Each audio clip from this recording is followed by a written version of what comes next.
Napaluhan na lang ako bigla sa mga katanungang pumapasok sa isip ko.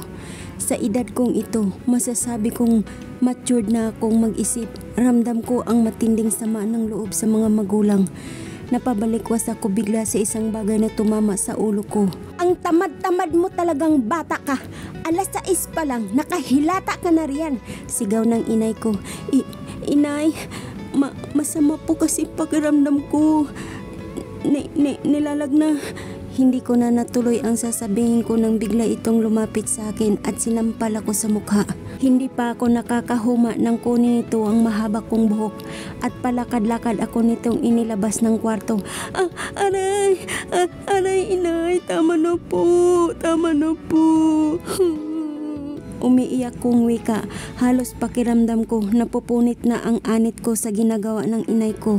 Lalong humapdi ang sugat na natamo ko sa mga ito dahil sa pagkaladkad nito sa akin habang nakahiga sa sahig at patuloy ako nitong hinihila. Wala kang kadala-dala. Sinabi ko na sayong ayaw kong nakikita kang natutulog na wala kaming permiso. Sigaw nito hanggang sa itulak ako nito sa labas ng bahay. Pasalampak ako na pasabsog sa lupa. Diyan ka matutulog. Wala kang katino-tino. Humagulhol naman ako pagkaalis nito sa harapan ko. Pansin ko pa ang ilang mga tao na nakikipagchismisan sa mga nangyayari. Wala akong nagawa kundi ang humikbi na lamang habang humahagulhol sa iyak.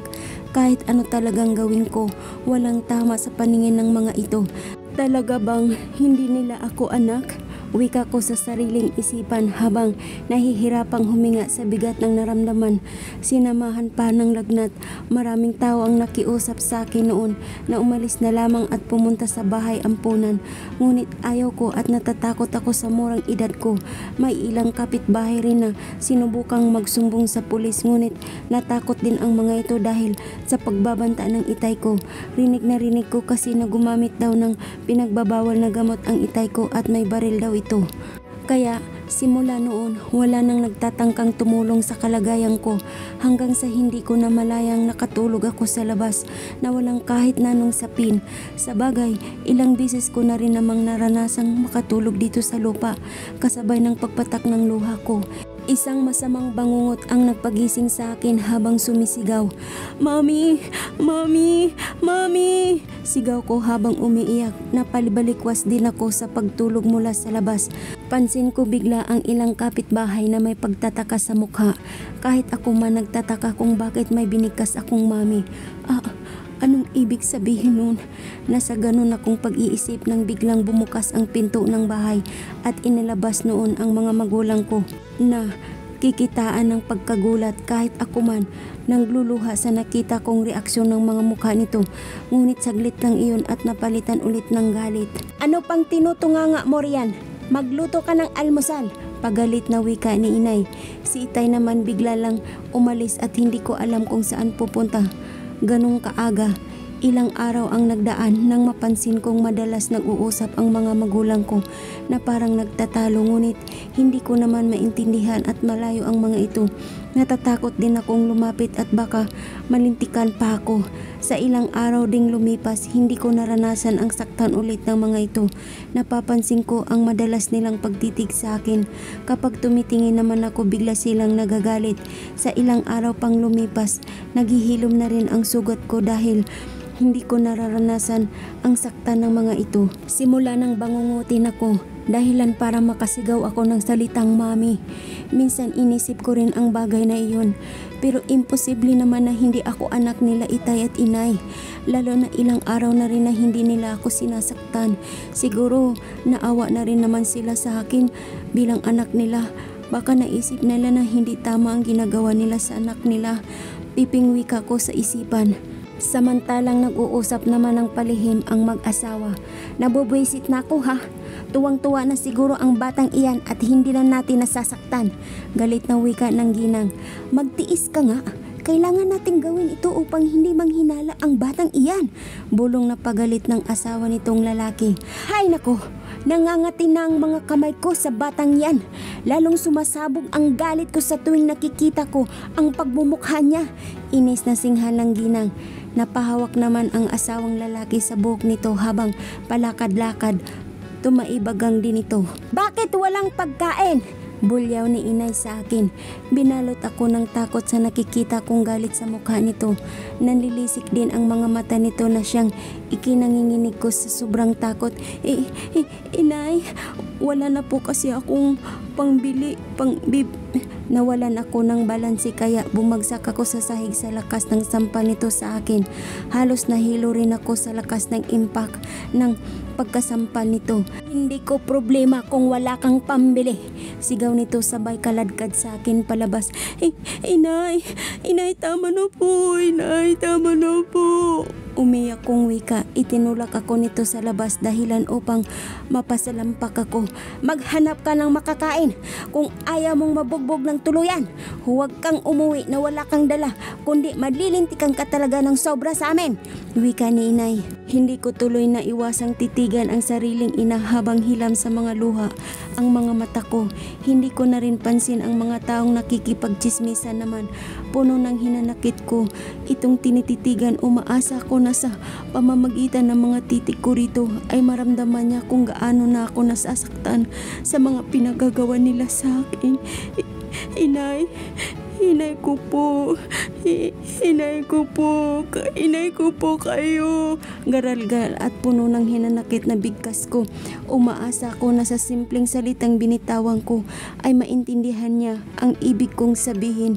Ngunit bigla na lang ako nitong tinalikuran at pabagsak na isinara ang pinto. Luhaan na naman akong tumayo habang umiiyak. Naglakad-lakad at umaasang may magbibigay sa akin kahit man lang kaunting bigas at ulam. Ngunit wala. Kinapalan ko na ang mukha ko para manghingi sa tindira o mga mangungutang kahit na hindi ko alam kung mababayaran ko ba. Naawa na ako sa iyo, Ining. Gustuhin ko mang bigyan ka, ngunit hindi maaari dahil gusto kong matauhan ka at umalis sa poder na inaakala mong mga magulang mo. Handa naman kitang tulungan eh. Sabihin mo lang kung nakapagdesisyon ka nang umalis sa lugar nila. Wika ng matandang may-ari ng tindahan. Gabi na, ngunit natatakot akong umuwi dahil alam kong mabubugbog na naman ako. Ilang tao na rin ang nilapitan ko. Ngunit hindi sila nagbigay sa akin dahil iisa rin ang nais nila, ang lumayas ako sa poder ng magulang ko. Napaatras ako bigla nang marinig ko ang nangangalaiting busis ni Itay. Ikaw? Anong ginagawa mo riyan, ha? Hindi pa ba sinabi namin na maghanap ka ng makakain? Galit na bulyaw sa akin ni Itay. Napaiyak naman ako sa sobrang takot. Itay, hindi pa ako nakakatapos magsalita nang walang sabing-sabing hagupitin ako ng isang matigas na kahoy sa paanan ko. Napasigaw ako at namimilipit sa sobrang sakit. Uulitin sana nito ang paghagupit nang may marinig akong mga taong umaawat sa itay ko. Ito kasi ang unang bisis na nasaktan ako ng ganitong kalupit sa labas ng pamamahay namin. Itigil mo na iyan. Hindi tama ang ginagawa niyo sa bata. Oo nga, makukulong kayo niyan. Paalisin ninyo na lamang ang bata kung ginaganyan nyo lang din naman. Mga salitang naririnig ko sa paligid. Napasinghap na lang ako sa bigla nang marinig ko ang putok ng baril. Gimbal akong napatingin kay Itay na ngayon. Hawak ang baril at nakatutok ito sa itaas. Huwag nyo kaming papakialaman kung ayaw nyong mamatay. Singhal ni Itay sa mga ito. Nanlilisik na rin ang mga mata nito na higit kong kinakatakutan. Napansin ko rin ang pag-alisa ng mga tao. Napaatras pa ako nang bumaling ang tingin sa akin ni Itay at ni Inay. Bigla nitong kinuha ang braso ko at mahigpit na kinaladkad pabalik ng bahay. Ramdam kong nakasunod lamang si Inay.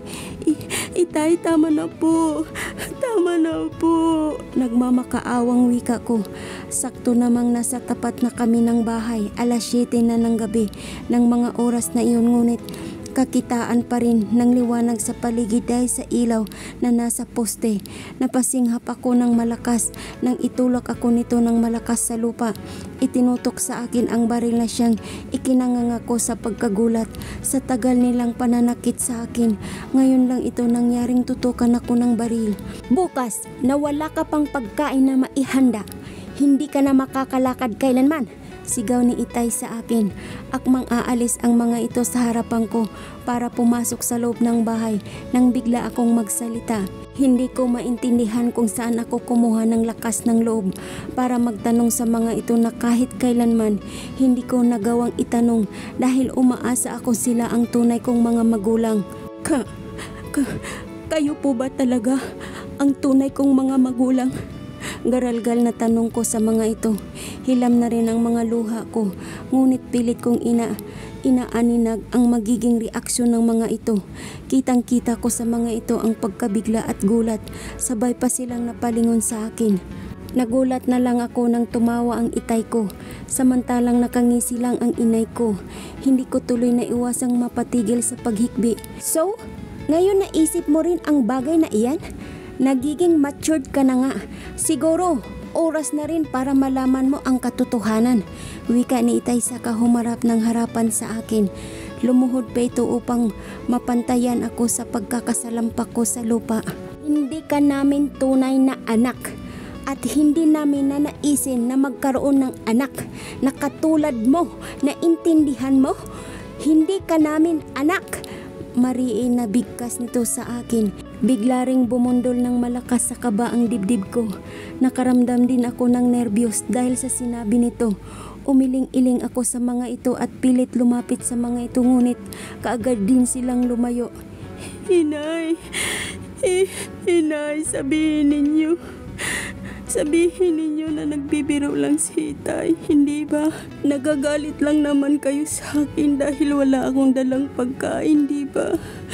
Di ba, Inay? Nagbibiro lang si Itay, di ba po? Inay, sabihin ninyo na anak niyo ako. Nagbibiro lang naman si Itay, di ba? Nagmamakaawa ako, Inay, sabihin mo. Wika ko habang umiiyak. Umiling naman bigla si Inay habang may galit sa mga mata nito na siyang ikinalito ko. Hindi ka namin anak at hindi namin nanaisin na magkaroon ng anak na katulad mo. Kasalanan ng mga magulang mo kung bakit nawala ang nag-iisa naming anak. Pero wala na sila dahil pinatay namin sila. Nanlilisik ng mga mata na wika ni Inay. Kasabay noon ang paghalakhak ng mag-asawa. Naiwan naman akong tulala habang panay sa pagtulo ng mga luha ko. Hindi maaari. Paulit-ulit na bumabalik sa aking isipan ang sinabi ng mga ito. Hindi nila ako tunay na anak. Lalo akong naguguluhan sa sinabi ng mga ito. Namatay ang nag-iisang nilang anak dahil sa tunay kong mga magulang. Ang higit na nagpapabaliw sa isipan ko, ang sinabi nitong pinatay nila ang tunay kong mga magulang. Paulit-ulit akong umiling habang umaatras at umiiyak. Hindi sila ang tunay kong mga magulang. Nagbibiro lang sila. Wala silang pinatay. Wala.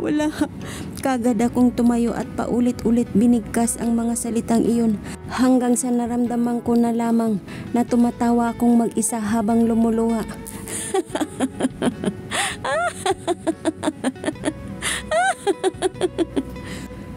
Nagtinginan ang mag-asawa. Nakasalampak ang batang si Gerly habang nakatulala at bumubulong-bulong. Halata rito na wala na sa katinuan. Bigla-bigla na lang tatawa at iiyak.